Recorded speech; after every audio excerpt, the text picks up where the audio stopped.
Hello friends, आपल्या सर्वांची आवडती मालिका लपंडाव या मालिकेच्या आजच्या बुधवार 29 जुलैच्या एपिसोडमध्ये एकानंतर एक धमाकेदार ट्विस्ट आले आहेत.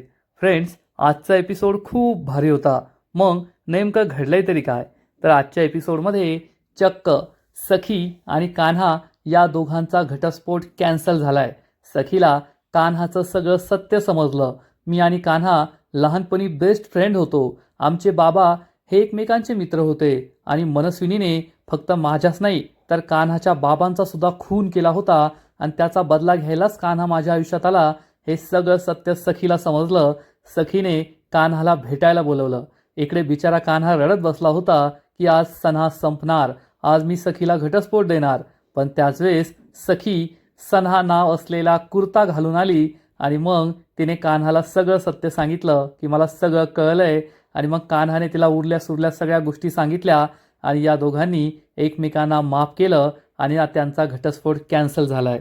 मग हे सगळं नेमकं घडलं तरी कसं हे जाणून घेण्यासाठी हा व्हिडिओ शेवटपर्यंत नक्की पहा. फ्रेंड्स, आजच्या एपिसोडच्या सुरुवातीलाच अपर्णा सखीला सांगते, याच घरात याच सोफ्यावर बसून तू आणि कान्हा एकत्र जेवण करायचा. हे ऐकून सखीला आश्चर्य वाटतं. अपर्णा सांगते, सखी तुला भेंडीची भाजी कधीच आवडत नव्हती. तू तुझी नावडती भाजी कान्हाच्या ताटात टाकायचीस आणि कान्हा आवडीने ती भाजी खायचा. असं होतं तुमचं इक्वेशन आणि मग तुमचं चांगलंच जुळायचं. हे सगळं ऐकून सखीला आश्चर्य वाटतं. सखी या सोफ्याजवळ येते, या सोफ्याकडे एकटक पाहत असते आणि त्याच वेळेस सखीच्या विसरून गेलेल्या पुसून गेलेल्या सगळ्या आठवणी पुन्हा एकदा जाग्या होतात आणि सखीला डोळ्यासमोर अपर्णा आणि छोटेसे सखी आणि कान्हा दिसतात. हे दोघे जेवत असतात आणि सखी कान्हाला म्हणते, कान्हा मला ही भेंडीची भाजी नाही आवडत. तर कान्हा म्हणतो, ठीक आहे मग दे मला, मी खातो. आणि सखी आपल्या ताटातली भेंडीची भाजी खुश होऊन कान्हाच्या ताटामध्ये टाकते आणि कान्हा ही भाजी आवडीने खातो. दोघे एकमेकांकडे प्रेमाने पाहतात. हे सगळं सखीला स्वतःच्या नजरेसमोर दिसत असतं. सखी खूप खुश होते आणि मग अपर्णा तिला विचारते, सखी आज तरी तुला भेंडीची भाजी आवडते की आज सुद्धा नाही आवडत? आणि हे ऐकून सखीला आठवतं जेव्हा सखी आणि कान्हाचं केळवण सखी सदन चाळीस झालं होतं, तेव्हा ही सखीच्या ताटामध्ये ही भेंडीची भाजी होती आणि सखीने कान्हाला सांगितलं, मला ही भाजी नाही आवडत. मग कान्हाने ही भाजी स्वतःच्या ताटात घेतली होती. सखीला हे सगळं आठवतं आणि मग अपर्णा सांगते, तुमच्या दोघांचं भेंडीच्या भाजीवरून जुळायचं आणि पापडावरून पुन्हा विस्कटायचं. सखी विचारते, पापड? अपर्णा म्हणते, हो पापड. आणि तेवढ्यात सखीला ते सुद्धा डोळ्यासमोर दिसतं की सखी आणि कान्हा जेवायला बसलेले असतात आणि एकच पापड शिल्लक असतो. सखी म्हणते, या पापडाला आधी मी हात लावलाय, मी खाणार. आणि कान्हा म्हणतो, नाही, हा पापड मी सगळ्यात आधी पाहिलाय, मी खाणार. यावरून या दोघांचं भांडण सुरू होतं आणि अपर्णा त्यांना समजावून सांगते, अरे भांडताय कशाला, तुम्ही बेस्ट फ्रेंड आहात ना. एक पापड उरलाय, यातला अर्धा पापड सखी खाईल, अर्धा पापड कान्हा खाईल. आणि मग हे दोघे अर्धा अर्धा पापड वाटून घेतात आणि खुश होतात. अपर्णा त्यांच्याकडे पाहून आणखीनच खुश होते. हे सगळं सखीला तिच्या नजरेसमोर दिसत असतं आणि छोटेसे सखी कान्हा, त्यांचं हे इक्वेशन हे सगळं पाहून सखीच्या चेहऱ्यावर सुद्धा स्माईल येते. सखी हसू लागते आणि तेवढ्यात सखी भानावर येते की हा सगळा तिचा भास आहे, हे सगळं तिच्या लहानपणी घडलंय. सखी अपर्णाजवळ येते आणि म्हणते, हो आज सुद्धा माझे आणि कान्हाचे पापडावरूनच भांडण होतात. सखीला आठवतं की याच केळवणाच्या कार्यक्रमामध्ये सखीचा पापड उडून कान्हाच्या ताटात गेला होता. कान्हा म्हणाला, माझा पापड मला मिळाला. तर सखी म्हणाली, नाही, हा माझा पापड आहे, उडून येथे आलाय आणि हा पापड मीच घेणार. कान्हा तेव्हा म्हणाला होता, ठीक आहे. आणि मग सखीने त्याला पापडाचा एक घास दिला होता. हे सगळं सखीला आठवतं आणि या दोघांनी आनंदाने हे जेवण जेवले होते. अपर्णा विचारते, आत्तासुद्धा तुमच्यात पापडावरूनच भांडणं होत आहे का? सखी तुला सगळं आठवलंय ना? तर सखी सांगते, नाही म्हणजे सगळं नाही आठवलंय, मला असं पुसटचं आठवतंय. पण खरंय, मला आत्ताच सगळ्या गोष्टी आठवायला लागल्या आहेत. पण मला एकच प्रश्न पडला आहे की कान्हाने मला हे सगळं का नाही सांगितलं? कान्हाने हे सगळं माझ्यापासून का लपून ठेवलं? तो मला असं का म्हणाला की मी तुझ्या संपत्तीसाठी तुझ्या आयुष्यात आलो होतो, मी तुझ्या संपत्तीमुळे तुझ्याशी हे लग्न केलंय. जर कान्हाने मला हे आधीच सांगितलं असतं तर एवढे सगळे गैरसमज, हे सगळं कन्फ्युजन काही झालंच नसतं ना. अपर्णाला सुद्धा हाच प्रश्न पडतो. सखी म्हणते, कान्हाने मला हे सगळं सांगायला हवं होतं की माझे बाबा, त्याचे बाबा हे दोघे मित्र होते. आपल्या दोन्ही फॅमिली एकमेकांच्या फ्रेंड्स होत्या. मी आणि कान्हा लहानपणी एकत्र होतो. आम्ही आमचं बालपण एकत्र घालवलंय. हे सगळं कान्हाने मला का नाही सांगितलं? आणि तेवढ्याच सखीला आठवतं की एकदा कान्हा म्हणाला होता की सखी मॅडम, मला असं वाटतं की मागच्या जन्मात आहे ना किर्लोस्कर फॅमिली आणि कामत फॅमिली एकमेकांचे फॅमिली फ्रेंड्स असतील आणि आपले सगळ्यांचे खूप चांगले संबंध असतील, नाती असतील. आपण एकत्र आउटिंगला, सहलीला जात असू, एकत्र एन्जॉय करत असू. त्यानंतर तुम्ही आणि मी, आपण दोघे बालपणीचे मित्र असणार. तुम्ही राधा, मी कृष्ण बनणार. दोघे एकत्र जेवणार, एकत्र खेळणार. असं सगळं कान्हा म्हणाला होता. हे सगळं सखीला आठवतं की कान्हाने नकळतपणे तिला सगळं सत्य सांगितलं होतं. आणि इकडे सरकार चक्क या कचऱ्याच्या पेटीमध्ये हात घालत असते आणि मीनाक्षी लपून हे सगळं पाहत असते. सरकारला खूप किळस येते, घाणेरडा वास येतो. तिला हे सहन होत नाही. पण काही पाहिजे हवं असेल तर काहीतरी करावंच लागतं. या उद्देशानेच सरकार या संपूर्ण कचरा पेटीमध्ये आपली शोध मोहीम सुरू ठेवते. आणि तेवढ्यात तिला हा पेपर सापडतो. सरकारला खूप घाणेरडा वास येत असतो. सरकार कसाबसा हा पेपर उचलते आणि म्हणते शेवटी सापडलाच. मीनाक्षी हे पाहते. मीनाक्षीला आश्चर्य वाटतं की सरकार हा खराब झालेला पेपर घेण्यासाठी चक्क या कचरा कुंडीत का हात घालतीये? तिचा नेमका उद्देश काय असणार आहे? हा पेपर पाहून सरकार खूप खुश होते की शेवटी भेटलाच आणि ती घरामध्ये निघून जाते. पण मीनाक्षीला कळतच नाही की सरकारसारखी बाई चक्क कचरा पेटीत स्वतः हात घालतीये आणि ते सुद्धा हा पेपर शोधण्यासाठी. या पेपरमध्ये नक्कीच काहीतरी असेल ज्यामुळे सरकारने असं केलंय हे मीनाक्षीला समजतं. आता मीनाक्षी हे सखी आणि कान्हाला कधी सांगते तेच पाहावं लागणार आहे. आणि इकडे सखी खूप दुःखी होते, रडू लागते आणि म्हणते मला माझ्या प्रश्नाचं उत्तरच मिळत नाहीये की कान्हा माझ्याशी खोटं का बोलला? तो माझ्या आयुष्यात या उद्देशाने आला होता तर त्याने मला हे सत्य का नाही सांगितलं? अपर्णा ही सखीला समजावून सांगते. सखी, तू कान्हाला अजूनसुद्धा समजून घेत नाहीये. कान्हा हा तुला जसा वाटतोय ना तसा नाहीये. कान्हा खोटारडा नाहीये, तुला फसवत नाहीये. त्याचं तुझ्यावर प्रेम हे खरं प्रेम आहे. तो तुला फसवण्याच्या उद्देशाने तुझ्या आयुष्यात नाही आला. कान्हा होणं सोपं नाहीये. तूच मला सांग, ज्या व्यक्तीला स्वतःच्या बापाचा खून त्याच्या डोळ्यांसमोर दिसला, ज्या व्यक्तीचं बालपण हे तेथेच थांबून गेलं आणि त्याच्या आयुष्यात मी असून नसल्यासारखी होते, कारण मला मानसिक धक्का बसलेला होता. मला काही कळत नव्हतं आणि मला सुडाच्या अग्नीने दगड बनवलं होतं. त्यामुळे कान्हाच्या आयुष्यात प्रेम कधी राहिलंच नाही. तुझ्या रूपाने त्याला प्रेम मिळालं आणि कदाचित तुला जर हे सगळं सत्य सांगितलं तर तू सुद्धा त्याच्यापासून दूर जाशील आणि त्याचं प्रेम त्याच्यापासून दूर जाईल. या भीतीने कान्हाने तुला काही सांगितलं नसेल. पण माझ्यावर विश्वास ठेव, कान्हा खरंच खूप चांगला मुलगा आहे. तो कधी कोणाचं वाईट करण्याचा, कधी कोणाला फसवण्याचा सुद्धा विचार करू शकत नाही. त्यामुळे आता तुमच्या नात्याबद्दल तुला निर्णय घ्यायचा आहे. मला माहिती आहे की तुला हे लग्न नको आहे, हे नातं नको आहे. कान्हाने तुला फसवलं असं तुला वाटतं आणि म्हणून तू हे नातं तोडायला निघाली आहेस. परंतु पुन्हा एकदा विचार कर, कान्हासारखा चांगला मुलगा परत तुला आयुष्यात कधीच भेटणार नाही. त्याच्या एवढं प्रेम तुझ्यावर कुणीही करू शकणार नाही, हे लक्षात ठेव. सखी खूप इमोशनल होते आणि अपर्णा तिला समजावून सांगते, नाती जोडणं हे खूप अवघड असतं, तोडणं तेवढंच सोपं असतं. पण ती नाती तोडल्यानंतर पुन्हा कधीच जोडली जाऊ शकत नाही. त्यात गाठ पडते आणि ती आयुष्यभर लक्षात राहते. त्यामुळे कोणताही निर्णय घेण्याआधी पूर्ण विचार कर आणि मगच निर्णय घे, असं म्हणून अपर्णा तेथून निघून जाते. आणि मग सखी या कान्हा आणि सखीच्या राधाकृष्णाच्या फोटोकडे पाहते आणि मनात काहीतरी पक्क ठरवते. आता सखीने काय ठरवलंय? तिला कान्हाला घटस्फोट द्यायचा आहे की मग ती कान्हाबरोबरचं आपलं नातं असंच सुरू ठेवणार आहे, हे पाहायला मजा येईल. आणि इकडे सरकार कचरा पेटरी धुंडाळून धुंडाळून थकलेली असते. आपल्या रूममध्ये येते, मस्त आंघोळ करते आणि मग आरशासमोर येते. हाताला परफ्यूम लावते, पावडर लावते, लोशन लावते आणि म्हणते डिस्गस्टिंग. सरकारला कधी कचऱ्याच्या पेटीत हात घालावा लागेल ना असं मला स्वप्नातसुद्धा वाटलं नव्हतं. पण सखी आणि कान्हासारखी घाण जर या घराबाहेर काढायची असेल तर घाणीत हात तर घालावाच लागणार, असा विचार करून सरकार स्वतःला समजावते. आता तिने हाताला लोशन, पावडर, परफ्यूम सगळं मारलेलं असतं. त्यामुळे तिच्या हातांचा घाणेरडा वास काही येत नाही. आणि मग सरकार हा परफ्यूम घेऊन आपल्या खुर्चीवर येऊन बसते. कचरा पेटीतून तिने जो पेपर आणलाय या पेपरला सुद्धा ती चांगला परफ्यूम मारते, म्हणजे यामधून सुद्धा घाणेरडा वास येणार नाही. मग ती या पेपरमध्ये शोधण्याचा प्रयत्न करते की नंदाने यातलं कोणतं कात्रण कापलं होतं, पण पेपर इतका ओला झालेला असतो की सरकारला काही कळत नाही. ती चिडून म्हणते, डॅम, काहीच कळत नाहीये. आणि सरकारला खूप राग येतो. तेवढ्यात तिची नजर या पेपरच्या नावावर जाते. या पेपरचं नाव असतं प्रभात दर्शन आणि तेथे पेपरची तारीखसुद्धा असते. सरकार म्हणते, प्रभात दर्शन, आय सी. आजपर्यंत या पेपरला मी खूप सारे हेडलाईन्स दिल्या आहेत, ॲडव्हर्टाइजमेंटसुद्धा दिल्या आहेत. आता एवढे उपकार केल्यावर उपकारांची परतफेड तर करावी लागणारच. आणि न करून सांगता कोणाला? या सरकारला. सरकार भलतीच खुश होते आणि लगेच या प्रभात दर्शनच्या ऑफिसमध्ये कॉल लावते. तिकडून कुणीतरी फोन उचलतं आणि सरकार सांगते, मी सरकार बोलतीये, मला तुमचा 10 तारखेचा पेपर हवा आहे. तिकडची बाई सांगत असेल की आता पेपर अवेलेबल नाही आहे, मी तुम्हाला ऑनलाईन पाठवू का?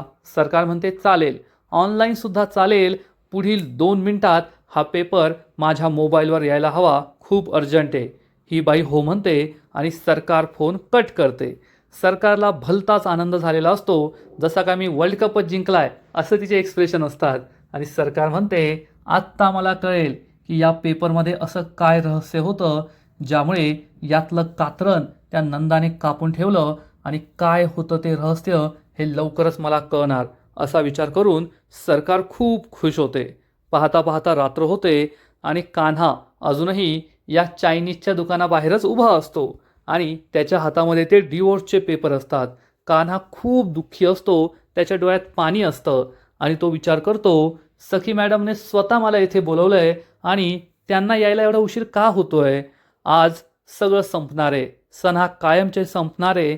आम्ही दोघे एकमेकांपासून कायमचे वेगळे होणार आहोत. आज आमचा एकत्र शेवटचा दिवस आहे. असं म्हणून कान्हा खूप दुःखी होतो आणि त्याच वेळेस सखी तेथे पोहोचते आणि सखीने कान्हाने दिलेला सन्हा नाव असलेला कुर्ता घातलेला असतो. हे पाहून कान्हाच्या पायाखालची जमीनच सरकते. त्याला आश्चर्याचा धक्काच बसतो. सखी लाजत मुरडत कान्हाकडे प्रेमाने पाहत पाहत चालत येत असते आणि कान्हा तिच्याकडे पाहतच राहतो. बॅकग्राऊंडमध्ये सुंदर मराठी रोमॅन्टिक गाणं सुरू होतं. कान्हा आणि सखी एकमेकांच्या नजरेत हरवून गेलेले असतात. सखी हळूहळू एक एक पाऊल टाकत टाकत कान्हाजवळ येत असते आणि कान्हा तिच्याकडे पाहतच राहतो. कान्हाला कळतच नाही की आज आम्ही दोघे कायमचे वेगळे होणार आहोत, आज आमचा घटस्फोट होणार आहे आणि आजच सखीने हा सन्हा नाव असलेला कुर्ता का घातलाय, माझी शेवटची इच्छा पूर्ण करायची म्हणून घातला की काय, असं कदाचित कान्हाला वाटत असेल. आणि तेवढ्यात सखी आणि कान्हा एकमेकांसमोर येऊन उभे राहतात. कान्हाला आठवतं की जेव्हा सखी आणि कान्हा एकमेकांपासून वेगळे राहायचे, सखीला कान्हाचं कबीर असल्याचं सत्य कळालं होतं, तेव्हा कान्हाने तिला हा सन्हा नाव असलेला कुर्ता गिफ्ट केला होता आणि सखीला घालायला सांगितला होता. पण सखी त्याला म्हणाली होती, हा कुर्ता मी कधीच घालणार नाही. आणि आज चक्क सखीने तो कुर्ता घातलाय. हे पाहून कान्हाला आश्चर्य वाटतं आणि कान्हा म्हणतो, तुम्ही अनप्रिडिक्टेबल आहात. आज सणा संपणार आहेत, आपला घटस्फोट होतोय, आपण कायमचे वेगळे होणार आहोत आणि तुम्ही हा कुर्ता का घातलाय? मला तर काही कळतच नाहीये. पण जाऊ द्या, तुम्ही खरंच खूप छान दिसताय, खूप गोड दिसताय. तर सखी म्हणते, मी तर छान दिसतीये, पण तू असा का दिसतोय? तू असा चेहरा का पाडलाय? एवढा दुःखी का झालाय? कान्हा म्हणतो, दुःखी का झालाय म्हणजे? आज आपला घटस्फोट होणार आहे, मग मी दुःखी व्हायचं नाही का?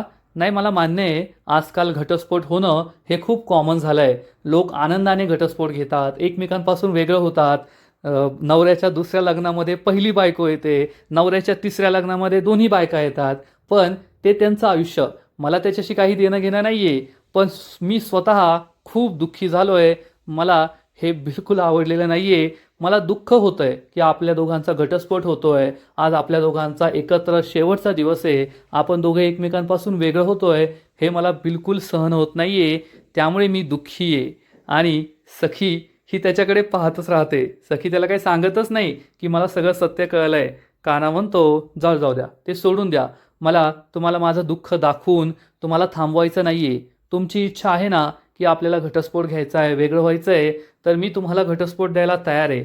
आणि हे पहा, मी घटस्फोटाचे पेपर्ससुद्धा बनवून आणले आहेत आणि मी या पेपर्सवर सह्यासुद्धा केल्या आहेत. आता फक्त तुमच्या सह्या आणि मग आपण दोघे कायमचे वेगळे होऊ. यानंतर सन्हा राहणार नाही. सन्हा हे कायमचे संपणार. सखी या पेपर्सकडे पाहते. कान्हा खूप दुःखी असतो. कान्हा रडत असतो. पण सखी ही त्याच्याकडेच पाहत राहते आणि म्हणते, छान, म्हणजे तू सगळी तयारी करून आलाय. तो घटस्फोटाचे पेपर्स बनवून आणलेत. या पेपर्सवर सह्या केल्यात.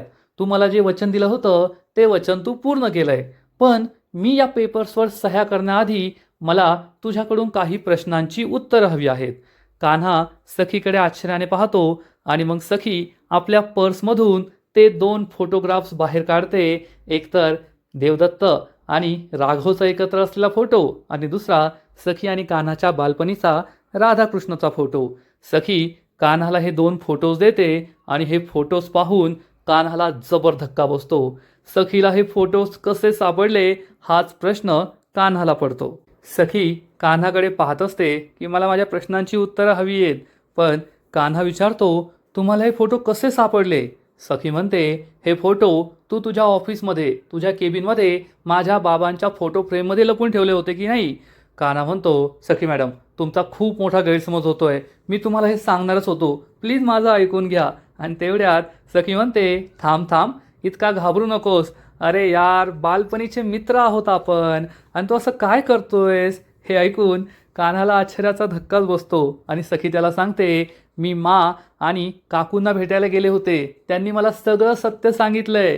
हे ऐकून कान्हाच्या मनावरचं जे इतक्या वर्षांचं ओझं असतं ते ओझं खाली उतरतं आणि सखी म्हणते, तुम्हाला का नाही सांगितलं की आपण दोघांनी आपलं बालपण एकत्र घालवलंय, एकत्र खेळलोय, एकत्र खाल्लंय, एकत्र राधाकृष्ण बनलोय आपण, आणि हे सगळं तू माझ्यापासून का लपवलं?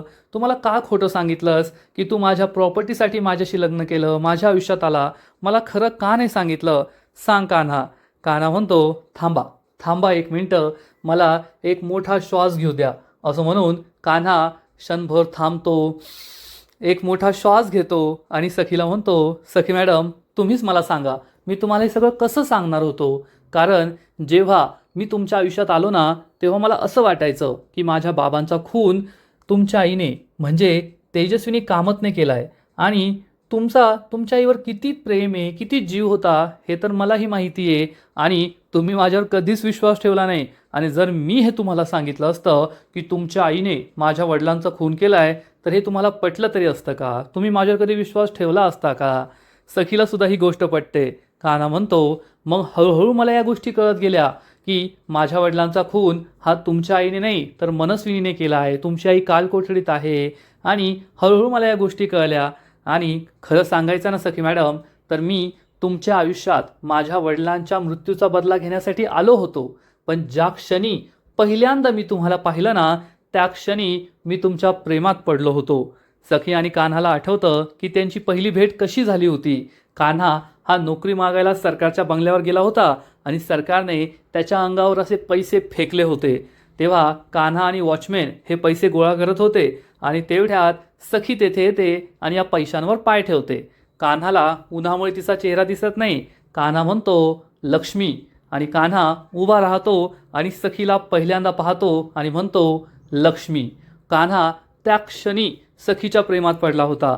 कान्हा सखीला सांगतो, त्या क्षणी मी तुमच्या प्रेमात पडलो होतो. मी क्लीन बोल्ड झालो होतो. माझी विकेट गेली होती आणि मी ठरवलं होतं की काही झालं तरी माझ्या आयुष्यात तुम्हीच येणार. मी तुमच्याशीच लग्न करणार. हीच माझ्या आयुष्याची आणि माझ्या कुटुंबाची, माझ्या घरची लक्ष्मी, असं मी ठरवलं होतं. हे ऐकून सखी खूप खुश होते. कान्हा तिला सांगतो, मला असं वाटलं मी हे घर फक्त बर्बाद करायला नाही आलोय तर काहीतरी जोडायला सुद्धा आलोय. तुमच्याबरोबर एक नातं जोडायला आलोय. आणि मग त्यानंतर सखी सदन चाळीत आपली भेट झाली. तुम्ही सखी सदन चाळीत आला होता आणि लाईटच्या दिव्यांनी तुमचं स्वागत केलं. सखी आणि कान्हाला हे सुद्धा आठवतं की साईबाबांचं एक पालखी सोहळा होता सखी सदन चाळीमध्ये आणि डेकोरेशन केलेलं होतं. वरती जे लाईटिंग होतं, झुंबर होतं, ते चक्क खाली कोसळलं. त्यामुळे सखी खूप घाबरली होती. पण तेव्हा कान्हाने तिला वाचवलं होतं. हे सगळं डेकोरेशन त्याने पकडलं आणि मग सखी घाबरलेली होती. हे दोघे एकमेकांकडे पाहत होते. सखी आणि कान्हाला हे सगळं आठवतं. दोघे खूप रोमॅन्टिक होतात, खूप खुश होतात. कान्हा म्हणतो, त्या लाईटच्या मिनमिनत्या दिव्यांमध्ये ना तुम्ही मला चांदणीसारख्या दिसत होता आणि त्या क्षणी मी ठरवलं होतं की या चांदणीचा चंद्र तर मीच होणार. कान्हाचे हे भारी भारी डायलॉग ऐकून सखी भलतीच खुश होते, स्माईल करते, कान्हाकडे प्रेमाने पाहते आणि कान्हाने सखीला पूर्ण जिंकलेलं असतं. कान्हा आणि सखी हे आता एकत्र आले आहेत यात शंका नाही. फ्रेंड्स, लपंडाव मालिकेचा आजचा एपिसोड येथेच संपतो. आजचा एपिसोड खरंच खूप भारी होता. सगळे प्रेक्षक खरंच नाराज होते की कान्हा आणि सखी हे दोघे आता वेगळे होणार आहे, या दोघांचा घटस्फोट होणार आहे, त्यामुळे प्रेक्षकांना वाईट वाटत होतं. पण आता सखी आणि कान्हा हे दोघे एकत्र आले आहेत आणि आपल्याला गॅरंटी आहे की यानंतर सखी कान्हापासून वेगळं होण्याचा कधीही विचार करणार नाही, स्वप्नातसुद्धा नाही. आणि इतके दिवस जे कान्हा आणि सखी नवरा बायको असूनसुद्धा परक्यासारखे एका खोलीत राहायचे, एकमेकांबरोबर राहायचे, त्या दोघांचा आता संसार खऱ्या अर्थाने सुरू होणार आहे. कान्हा सखीच्या हातातलं ते हळकुंड काढेल. मग कान्हासुद्धा सखीपासून जे अंतर ठेवत होता, कारण माझं संपूर्ण सत्य सखीला माहीत नाही आहे आणि तिच्याबरोबर संसार करणं चुकीचं आहे असं कान्हाला वाटायचं, ते सुद्धा आता कमी होईल आणि हे दोघे एकमेकांवर जीवापाड प्रेम करतील, आनंदात राहतील यात शंका नाही. फ्रेंड्स, आता कान्हा आणि सखीचा घटस्फोट कॅन्सल झाल्यानंतर, या दोघांमधले सगळे गैरसमज दूर झाल्यानंतर या दोघांचं जे नातं बहरणार आहे ना ते पाहायला मजा येईल. या दोघांचा रोमांससुद्धा होईल आणि दोघे पूर्ण ताकदीने या मनस्विनीच्या सरकारच्या विरोधात उभे राहतील, तिला चांगली टफ फाईट देतील, एवढं मात्र नक्की. तर फ्रेंड्स, तुम्हालासुद्धा या गोष्टीचा आनंद झाला आहे ना की आता सखी आणि कान्हाचा घटस्फोट होणार नाही आहे, दोघांमधील सगळे गैरसमज मिटले आहेत. आजचा एपिसोड आवडला आहे का? नक्कीच कमेंट करून सांगा.